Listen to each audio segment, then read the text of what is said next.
ساتھ شاہد مصطفیٰ، میرے ساتھ ہیں شہزاد چغتائی صاحب۔ شہزاد صاحب، تبدیلی تو بڑی زبردست قسم کی آ گئی کہ اب ایم کیو ایم کا میئر اپنے سابقہ میئر مصطفیٰ کمال کی کارکردگی کے گیت گاتے گاتے کہا ہے کہ نعمت اللہ کی کارکردگی مصطفیٰ کمال سے اچھی تھی۔ پہلے تو نعمت اللہ خان کو کام نہیں کرنے دیا اپنے بلدیاتی دور میں۔ جی جی، ان کی شکایت ہے، نعمت اللہ کی شکایت ہے کہ مجھے جو ہے ان لوگوں نے، ایم کیو ایم والوں نے، اور میرے مشکلات گورنر صاحب دور کرتے تھے، مجھ سے تعاون کرتے تھے، پرویز مشرف کرتا تھا، لیکن آج ڈھول الٹا بج گیا، سمجھے۔ یہ ذاتی ایک لڑائی جو ایم کیو ایم کی شروع ہوئی ہے پھر سے، آج جو ایک دوسرے کے خلاف پریس کانفرنسیں دو پریس کانفرنسیں آج تین ہوئی ہیں، دو مصطفیٰ کمال کے خلاف ہوئی ہیں، ایک مصطفیٰ کمال نے کی ہے میئر کے خلاف، اور ایک دوسرے پہ شدید نوعیت کے الزامات لگائے گئے ہیں۔ تو شہزاد صاحب یہ کیا ہو رہا ہے؟ ادھر بچے مر رہے ہیں شہر میں، اور سندھ حکومت کے خلاف جو بات کرنے والے، وفاق کے خلاف بات کرنے والے، جہاں سے مدد نہیں ہو رہی کراچی کی، اب آپس کے جھگڑے میں لگ گئے۔ کیا کھیل ہو رہا ہے؟ دیکھیں، یہ تو اس سے تو فائدہ پیپل پارٹی کو ہو رہا ہے، اور میں یہ سمجھتا ہوں کہ یہ جو آج 3 پریس کانفرنس ہوئی ہیں تو تینوں کا فائدہ پیپل پارٹی کو ہی ہے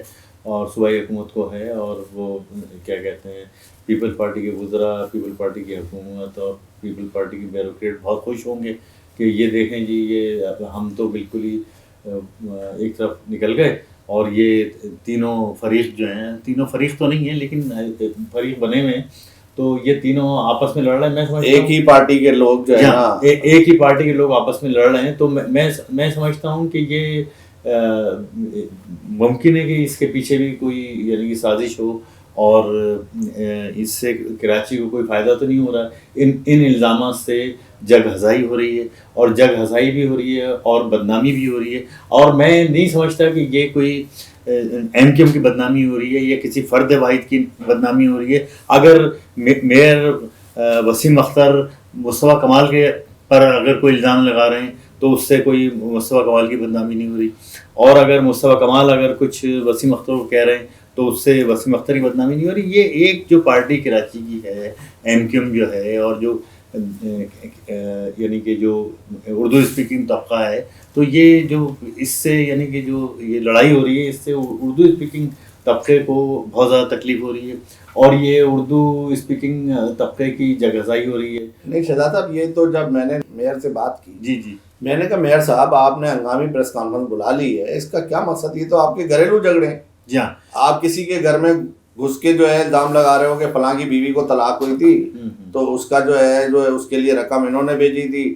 اب الزامات اس حد تک آ گئے کہ آپ کی بیوی پہ بھی الزام آنے لگا کہ اگر مصطفیٰ کمال نے کہا یہ رقم میں نے بھیجی تھی، تو وسیم اختر کی بیوی جو ہے وہ فائنینشیل ایڈوائزر تھی۔ جی، تو اس سے معلوم کیا جائے، کیونکہ فنڈ تو جو ہے ظاہر ہے کہ اسی طرح سے جی، جس پر وہ بغلے جاگنے لگے، اور انہوں نے یہ کہا کہ جناب یہ تو چائنا کٹنگ کا پیسہ ہے۔ تو اب ان کے پاس جوابات بھی نہیں ہیں، تو میرا خیال یہ سرد جنگ کو ختم کر دینا چاہیے نا۔ اس زمانے میں تو کوئی چائنا کٹنگ نہیں تھی، مصطفیٰ کمال کے زمانے میں چائنا کٹنگ تو بعد میں شروع ہوئی، اور یہ جو مطلب جو بھی مطلب یہ دونوں فریق جو ہے جو بھی الزام لگا رہے ہیں، میں سمجھتا ہوں کہ یہ وقت الزامات کا نہیں ہے۔ تو میرے کہنے کا مقصد یہ کہ اس شہر پہ برا وقت ہے، اس شہر میں اب تک بارش کا پانی کھڑا ہوا ہے، اس شہر میں اب تک جو تمام سیوریج لائنیں چوک ہوئی ہوئی ہیں، اور گندا پانی، گٹر سارے بند ہیں اور گٹر ابل رہے ہیں، ہر گلی کے اندر جو ہے سیوریج کا پانی کھڑا ہوا ہے۔ آج ڈان اخبار میں تصویر ہے کہ جو کارڈیو ویسکولر ہاسپٹل ہے وہاں اب تک جو ہے ٹکنو ٹریفک بند ہے، پانی کھڑا ہوا ہے، ٹریفک بند ہے، وہ وہاں تک آ گیا ہے جناب۔ پھر یہ کہ سڑک تک جو کوڑا ہے وہ شارع فیصل کوڑا اٹھایا نہیں جا رہا ہے، ٹھیک ہے نا۔ تو کراچی پہ یعنی کہ پاکستان پہ برا وقت ہے کہ سرحدوں میں صورتحال خراب ہے، کراچی پہ یہ برا وقت ہے کہ کراچی کو کوئی اون کرنے والا، کوئی دیکھنے والا نہیں ہے، کراچی کو پیسے دینے والا نہیں ہے۔ شہزاد صاحب، بڑی حیرانگی کی بات یہ ہے کہ شہر کا 33% حصہ صرف جو ہے وہ بلدیہ عظمیٰ کراچی کے پاس ہے۔ میئر کراچی اس طریقے سے جس طریقے سے لڑ رہے ہیں یہ کیس کہ ان کو اختیارات دیے جائیں، ان کو فنڈ دیے جائیں، تو 33% کے علاوہ جناب 67% جو ہے کراچی، اس کے تو کہیں سے کسی ادارے کی طرف سے کوئی، نہ کے پی ٹی کے پاس زمین ہے اس کی آواز آ رہی، ریلوے کی زمین ہے اس کے پاس، کنٹونمنٹ ہے کراچی میں، ان کی آواز نہیں آ رہی. DHA ہے, بات حالات سب جگہ ایک جیسے ہیں, لیکن سب کا کیس لڑ رہا ہے میئر کراچی. نہیں دیکھیں جو KPT ہے یا ریلوے ہے اور سول ایویشن اتھارٹی ہے یا پورٹ قاسم ہے, 6 سائٹ ایسوسیشن ہے, 6 کینٹون بورڈ ہے, سائٹ ایسوسیشن ہے, یہ سارے ادارے ہیں. لیکن اب دیکھیں سائڈ میں تو کوئی آبادی ہے ہی نہیں, وہاں تو کارخانے ہیں. تو میرے کہنے کا مقصد یہ کہ وہاں اتنی آبادی نہیں ہے. آبادی جو ہے وہ تو ساری اب دیکھیں نا اس شہر کے اندر شہزاد صاحب آبادی نہ ہو, لیکن تاجروں نے جب شکایت کی ہے وزیر موصوف سے کہ ہمارے جو گلیاں ہیں وہ فیکٹریوں میں جانے کے راستے بند ہو گئے, اتنا پانی بھر گیا ہے. ان نالوں کے اندر جو سیوریج ڈالا ہوا ہے وہ سارا پانی کہیں سے نکلنے کا نہیں, اس میں پہلے ہی اتنا گند جاتا ہے, نالے بند ہیں. اور اب تو شہزاد صاحب کراچی میں جو واٹر بورڈ کا نظام ہے وہ بیٹھ گیا ہے پورے کراچی میں, کیونکہ نالے بند ہونے کے بعد وہ جو پانی کا دباؤ جو ہے سیوریج لائنوں میں گٹر کے ڈھکنے کھول دیے. جی دیکھیں سیوریج لائن تو یہ اسٹرانگ واٹر ڈرین کے لیے ہوتی نہیں. اسٹرانگ واٹر ڈرین کا سسٹم الگ ہوتا ہے, سیوریج کا سسٹم الگ ہوتا ہے. لیکن ہمارے یہاں تو اسٹرانگ واٹر ڈرین ہے ہی نہیں. اچھا اب جو نالے ہیں وہ سارے لبالب بھرے ہوئے ہیں, تو وہ جو پانی ہے وہ سارا جو ہے سیوریج لائنوں میں جا رہا ہے. اچھا سیوریج لائن کچرا اور مٹی اس سیوریج لائنوں میں جا رہی ہے, نالے بھی آپ کے سارے کچرے سے بھرے ہوئے ہیں. اب سیوریج لائنیں بھی کچرے سے بھر گئی. تو اب مطلب شہر کا تو برا حال ہونا ہی ہے. لیکن یہ کہ یہ بارش اچانک نہیں ہوئی, بارش کی باقاعدہ پیشن گوئی تھی, پیسے دیے گئے تھے.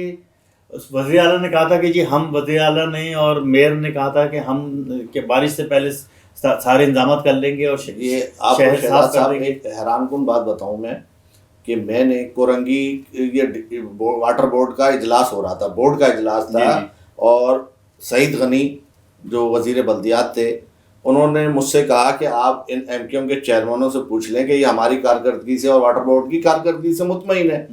تو میں نے نیئر سے پوچھا, میں نے جو ہے جناب ریحان ہاشمی صاحب سے پوچھا, تو ان سب نے جتنے وہاں موجود تھے انہوں نے کہا کہ ہم واٹر بورڈ کی کارکردگی اور وزیر بلدیات کی کارکردگی سے مطمئن ہیں.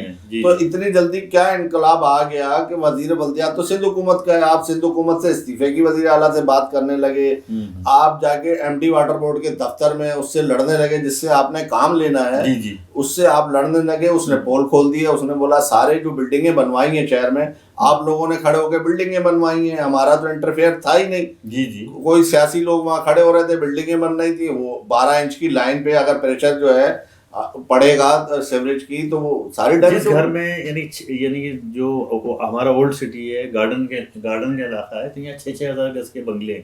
اب 6,000 گز کے بنگلے میں 2 آدمی رہتے تھے, 4 آدمی رہتے تھے.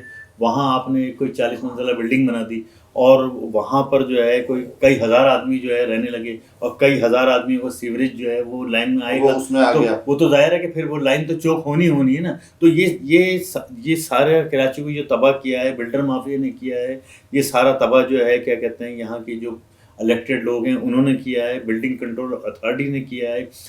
یہاں تک ہوا ہے کہ یہ کراچی میں اگر آپ کاغذات چیک کریں عمارتوں کے تو وہ یعنی کہ پتہ لگے گا کہ زیادہ تر عمارتیں قبضے بنی ہیں. پہلے انہوں نے بلڈر جو ہے ایک جگہ قبضہ کرتا ہے, قبضہ کرنے کے بعد وہاں پروجیکٹ اناؤنس کر دیتا ہے, KBC سے منظور کرا لیتا ہے. جو تاجر تھے جوڑیا بازار کے, جو میمن برادری ہے اس کی اکثریت وہ بلڈر بن گئی ہے. اب تو راتوں رات کروڑ پتی بن جاتے ہیں پلاٹ خرید کے. اس پہ پلاٹ خریدتے ہی نہیں ہے نا, وہ تو پلاٹ قبضہ کرتے ہیں اور KBC اس کو ریگولائز کر دیتا ہے. یہ بھی چل رہا ہے, ایسا بھی ہے شہر میں, لیکن سارے ایسا نہیں کر رہے. لیکن نہیں, آپ جب ایک فلیٹ یا ایک مکان بک کرانے لوگ جاتے ہیں تو ان سے وہ بلڈر سے یہ نہیں کہتے کہ بھائی یہ زمین جس پہ آپ بلڈنگ بنا رہے ہو یا جس پہ آپ گھر بنا رہے ہو اس کے کاغذات تو دکھاؤ نا, پابندی تھی, کاغذات تو دکھائیں نا آپ کے کاغذات, یہ آپ کے نام بھی ہے نہیں ہے. یہ کھیل جو ہے کراچی کے ساتھ ہو رہا ہے, یہ کھیل اس میں کمی نہیں آ رہی ہے. دیکھیں چیخیں بھی سب مار رہے ہیں, شور مچا رہے ہیں, اور سب کام بھی وہی کر رہے ہیں, سمجھے نا. یہ اگر یہ کہیں کہ فلاں, یہ انگلیاں سب کی طرف اٹھا رہے ہیں, اپنی طرف بھی انگلی اٹھ رہی ہے. سب جتنے چور ہیں نا, جتنے کراچی کو نقصان پہنچانے والے ہیں, وہ سب ایک دوسرے کے اوپر الزام لگا رہے ہیں. یہ دیکھیں انتقام کب تک چلے گا شہزاد صاحب. انتقام کی سیاست سے نکلنا ہوگا. پیپلز پارٹی کو بھی کراچی پہ توجہ دینی ہوگی. یہ اس طریقے سے نہیں چلے گا. دیکھیں کراچی آپ ایک وزیر اعلیٰ اندرون سندھ سے آ کے، پیپل پارٹی سے کسی خیر کی توقع تو بھول تو جائیں. پھر میں یہ سمجھ رہا ہوں پھر آپ یہ توقع بھی نہیں رکھیں کہ کراچی کے حالات، دیکھیں یا تو وفاق اس کو اپنے انڈر میں لے لے، ٹوٹل جی وفاق اس کو اپنے انڈر میں لے لے، ورنہ جو ہے آپ کے پاس اکثریت نہیں ہے، اندرون سندھ سے ہی قیادت آئے گی اور سندھ میں پیپلز پارٹی کی ہی حکومت آئے گی. آپ کل الیکشن کرا لیں، کل یہی ریزلٹ آپ کو ملے گا. کراچی کو جو تباہ کیا، برباد کیا، جو کراچی کا جو آج حال ہوا ہے، تو یہ تو حال پیپل پارٹی نے کیا نا. اب نہیں، آپ شہزاد صاحب یہ زیادتی کر رہے ہیں. یہ پیپلز پارٹی ایک پارٹی کو نہیں، سب نے کیا. نہیں جس دور میں ملاتے گئے جو یہاں 10 سال سے حکومت کر رہا ہے. اچھا مجھے ایک بتائیں، پیپل پارٹی نے پہلے دن سے یہ ٹارگٹ بنایا. دیکھیں اس کا تو ٹارگٹ ہے یہی، اس کا تو ٹارگٹ، جب اس کا ٹارگٹ یہی ہے تو ہم اس کے حصے دار کیوں بنتے ہیں؟ کراچی والے اس کے حصے دار کیوں بنتے ہیں؟ اس میں حصہ تو ہے نا شہزاد صاحب. یہ ادارے جب دیے جا رہے تھے پیپلز پارٹی کی حکومت میں تو اس وقت تو الائنس تھا ایم کیو ایم کا اور پیپلز پارٹی کا. میں نے فاروق ستار سے پوچھا یہ ایس بی سی ہے آپ دے رہے ہیں، کہہ لیں جیسے دے رہے ہیں ویسے واپس لے لیں گے. تو بھائی بات یہ ہے کہ ہر دور ایک جیسا نہیں ہوتا نا. آپ نے دور تعلقات کے دور میں دیا، اب آپ کے تعلقات نہیں، آپ کو واپس نہیں ملے گا. سمجھے؟ نہیں دیکھیں پیپل اس ملک میں لوگ بینکوں کا قرضہ واپس نہیں کرتے. دیکھیں نا کراچی کو کس طرح تباہ کیا کہ اب وہ انہوں نے جو ہے کیا کہتے ہیں بالکل ہی غیر قانونی، غیر آئینی طور پہ جو کراچی میں جو ترقیاتی کام تھے اس کے لیے انہوں نے ایک الگ پروجیکٹ بنا دیا. اور یعنی کہ اور اس پروجیکٹ کے تحت جو ہے وہ انہوں نے یعنی کہ 2 میٹر سڑک جو ہے 88 کروڑ میں بنائی، جو کہ 8 کروڑ سے بھی کم پیسوں میں بن سکتی تھی سڑک. تو میرے کہنے کا مقصد یہ کہ پیپلز پارٹی نے باقاعدہ ہی ٹارگٹ کر کے اور سالڈ ویسٹ مینجمنٹ بورڈ بنایا اور صفائی کا نظام خود لے لیا کمیشن کھانے کے لیے، اور 4 ارب روپے کمیشن کھائے. اس طریقے سے یہ بڑے بڑے پروجیکٹ جو ہے اپنے ہاتھ میں لے لیے. کراچی کے انڈر پاس جو بن رہے ہیں اور وہ یہ جو باقی جو نہیں شہزاد صاحب، آج ایم کیو ایم نے شدید جو ہے نا احتجاج عدالت پہ کیا ہے، عدالتی فیصلے پہ کیا ہے. ایم کیو ایم تو رانگ سائڈ جا رہی ہے نا. نہیں رانگ سائڈ نہیں شہزاد صاحب، بات سن لیں نا، ان کی بھی بات سن لیں. وہ یہ کہہ رہے ہیں کہ ہم نے ایک پٹیشن داخل کی ہوئی ہے اختیارات کے لیے کہ میئر کراچی کو اختیارات دیے جائیں. سمجھے؟ 140 ہے میرا خیال جو ہے نا، جس کے تحت جو ہے 140 یا 140A جو ہے جس کے تحت اختیارات جو ہے وہ میئر کراچی کو دیے جائیں. اختیارات تو میرا خیال دینے میں، دیکھیں آپ حدود میں کام کریں. اختیارات عدالت کو چاہیے کہ وہ ان کو میئر صاحب کو اختیارات دے دیں، لیکن پھر بھی یہی روتے رہیں گے کہ جی وہاں پر کوئی اختیار نہیں ہے. لیکن اگر عدالت نے یہ حکم دیا کہ انکروچمنٹ ہٹانے کا حکم دیا تو اس پہ جو ہے کیا کہتے ہیں ایم کیو ایم کو، عدالت کو برا بھلا نہیں کہنا چاہیے. سب کے پاس اپنے اختیارات ہیں، سب اپنا اپنا موج بارے کر رہے ہیں اور الزامات ایک دوسرے پہ لگا کے قوم کو بیوقوف بنا رہے ہیں. سمجھے نا؟ اس قوم کے لیے اب شہزاد صاحب اللہ کی طرف سے بھی ایک توقع ہے رحمت کی، اور اس ملک میں اگر کوئی لوگوں کی نظر لگی ہوئی ہے تو افواج پاکستان کی طرف لگی ہوئی ہے. اور لوگ جو ہے اب چاہ رہے ہیں، سیاستدانوں سے بالکل تنگ و بیزار ہو گئے ہیں، مایوس ہو گئے لوگ. ناظرین پروگرام کا وقت ختم ہو رہا ہے. شہزاد صاحب جی بہت شکریہ آپ کا.